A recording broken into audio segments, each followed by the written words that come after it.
Hey guys, you ready to finish the book? Here we go.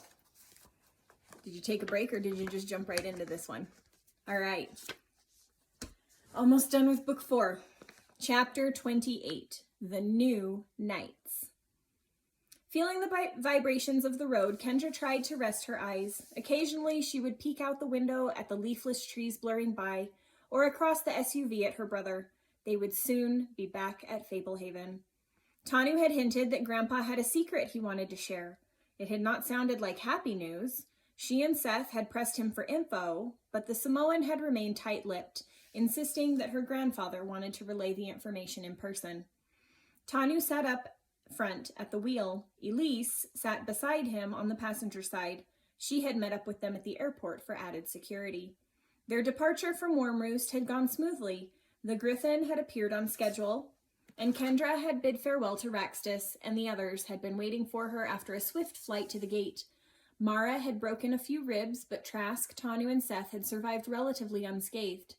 When they exited, the distractor spell did not repulse them, and the horn functioned perfectly as a key. Outside the gate, they returned to the heart-shaped clearing where Trask contacted Aaron Stone. The helicopter had found them sometime later, and without any real hardship, they had flown back to civilization. The following morning, they started a series of airline flights that had led Kendra to her present situation. Tanu turned the SUV into the driveway. The sky was overcast, but no snow fell. Kendra bowed her head. She did not want to see Fablehaven again. She was sick of magical creatures hunting her. She was sick of fear and betrayals. If one of her best friends had secretly been a demonic dragon, who could she trust? Kendra glanced across the car at Seth. She could trust her brother. He might be dumb and reckless sometimes, but he was also heroic and reliable. Then again, what if the person in the SUV was not her brother? What if Thronus had replaced Seth with a sting bulb or some other form of duplicate, or more evil and long-lasting? She knew she was being silly. Or was she? One of her best friends had turned out to be an evil dragon. The Society of the Evening Star had proven they would stoop to anything to set a trap. They would lie, they would steal, they would kidnap, they would kill, and they were patient. Could Tanu be biding his time, waiting for the perfect moment for the ultimate betrayal? How well did they know Elise? How could they ever place any confidence in Vanessa? Kendra was beginning to understand why Patton had wanted to hide the artifacts beyond the reach of anyone, why he trusted only himself with their location. In a world full of traitors, how did you confide in anyone? Of course, Patton had trusted her. Had that been wise? They had recovered the key to the vault where the translocator had been hidden, but no matter how they tried to hide the chronometer and the key, wasn't it just a matter of time before the Society stole them? The SUV passed through the gate to Fablehaven and pulled to a stop in front of the house. Grandpa, Grandma, Dale, and Coulter came out to greet them. Seth jumped out of the SUV in a hurry, producing a white horn to wave at them. By telephone, Tanu had explained how Seth had stowed away and how he had helped win the day at Worm Roost. "I brought it back," Seth said, rushing toward them. Reaching the cement walkway to the house, he tossed the horn into the air and caught it. When he tossed it a second time, he fumbled the catch, the horn fell, and shattered on the cement. Everyone froze. Seth looked stricken. Coulter paled. Grandpa scowled. Tiny white shards littered the walkway. Kendra found herself choking on laughter. The look on Grandma's face was priceless, but it was unfair to prolong the prank. Kendra got out of the SUV. "I have the real horn," Kendra said, producing the unicorn horn. Seth was cracking up. The others looked relieved. "There was a glass unicorn head in an airport souvenir shop," Seth giggled. "The horn was just the right size. We bought the head and broke it off. So worth it." "For a young man on thin ice," Grandma said, "you sure enjoy stomping around." Seth kept laughing. He couldn't seem to help himself. Grandpa smiled. He came forward and hugged Seth. "After all you've been through, I'm glad you can still laugh. Kendra, Seth, I know you just got home, but we have a few urgent matters to discuss. Would you come with me to my office? Then you can rest." "Should I grab our bags?" Kendra asked. "Others will worry about your bags," Grandma said, embracing Seth after Grandpa released him. Grandpa caught Kendra in a tight hug. "I'm glad you made it back," he whispered. Fighting back tears, she embraced him fiercely. Grandma hugged her, and Coulter and Dale did too. Then she followed Grandpa into the house and into his office. Kendra and Seth took seats in the big armchairs, and Grandpa sat behind his desk. She wondered for a moment whether they could be in trouble. No, Seth probably for stowing away, but she had done nothing wrong. "I'm so sorry for the terrible events at Worm Roost," Grandpa said, studying Kendra. Gavin's betrayal must have come as a horrible shock. Kendra did not trust herself to speak. Her emotions felt too close to the surface. "I understand you'll need time to recover," Grandpa added. "We don't need to dwell right now on the bad things that happened. Know that we will do all we can to figure out a way to recover Warren." "What are the chances?" Seth asked. "Honestly," Grandpa responded, "not good. The extra-dimensional space of the storage room is not even part of our reality. Once the connection was severed with the knapsack, the room was left adrift." "Can he even breathe in there?" Seth asked. "The room had air vents, right?" "The room had vents for circulation, and we have no reason to believe the vents were damaged. They would have had a connection to the outside world separate from the mouth of the knapsack." "Could there be a way to rescue Warren and Bubda using the vents?" "Possibly, if we can find where the vents connect to our world, but by design, the connection point will be well hidden. The creators of the knapsack did not want enemies entering through the vents." Seth nodded. "We'll try, though." "Of course we'll try." Grandpa did not sound optimistic. "Warren has plenty of food and healing potions. We'll find a way to free him. Enough tragedy. I can hardly believe that I am in the presence of dragon slayers and that another resides in the dungeon." "You heard what Vanessa did?" Kendra asked.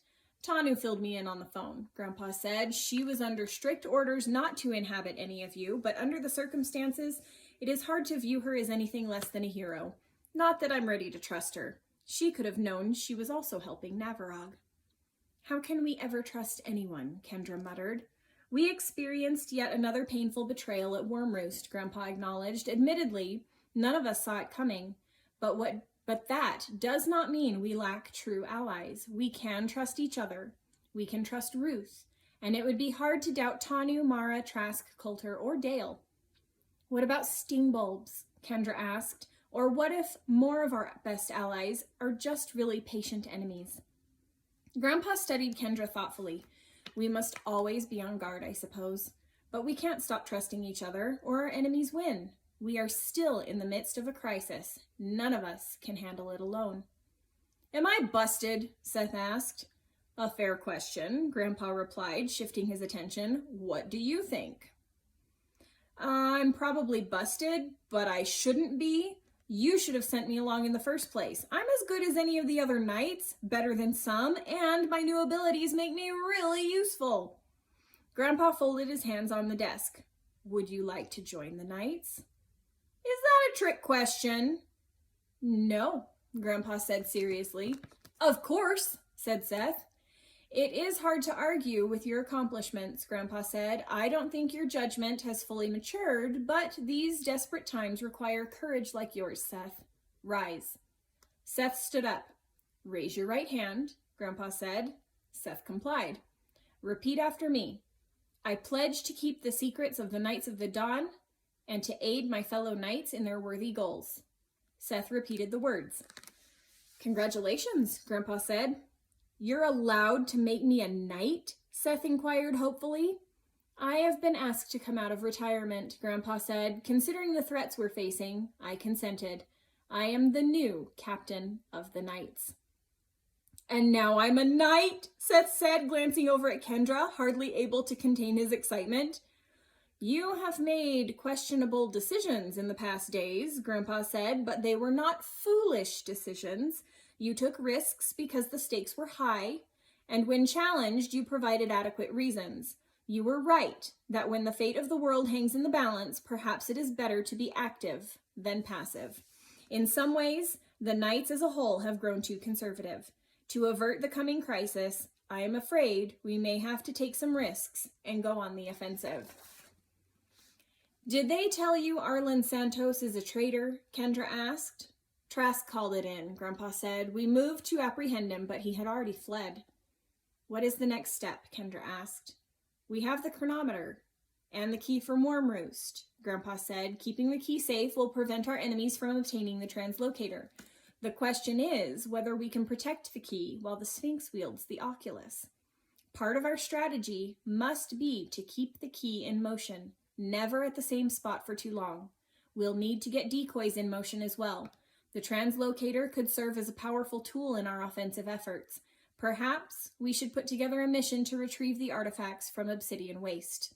I'll be considering the issue with my top advisors, including you two, over the coming days. And you'll give back the horn to the centaurs, Kendra said.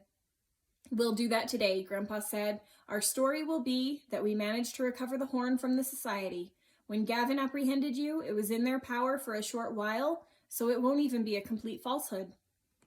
What about the 5th secret preserve? Seth asked, the one with the final artifact. We have no leads, Grandpa lamented, but we will keep searching.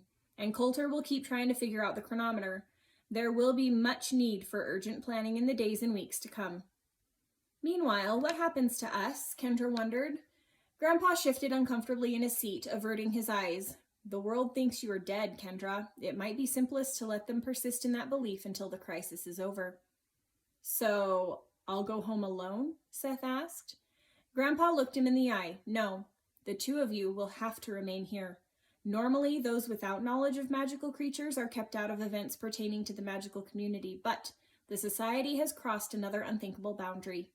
Grandpa frowned at them, then sighed. After all you've been through recently, I don't know how to tell you this.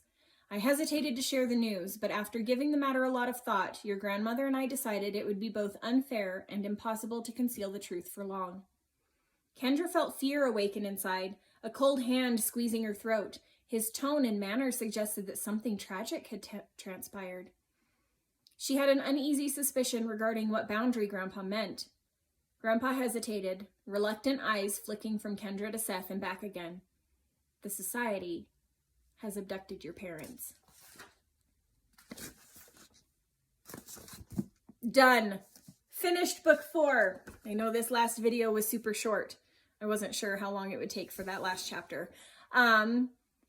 Little ones, thank you so much for sharing this year with me, and I hope that you enjoyed our adventure through 4 Fablehaven books. I sure did, and I loved how excited you got and how into the story you got and how involved you were. I wish I could have seen some of your reactions to what happened at the end of this book. I'm just picturing how you reacted at other times of the story, and yeah, you've been wonderful, and I love you guys. And go read book 5, Keys to the Demon Prison, I think is what it is. Fablehaven, Keys to the Demon Prison. Go read book 5 this summer. It's amazing. It is a fantastic journey. We've made it this far, and I think you need to continue and finish out this adventure and see what happens with all of our characters. See what happens with Warren and Kendra and Seth and all that stuff. So yeah, have a great summer, and I will see you guys next year. Bye.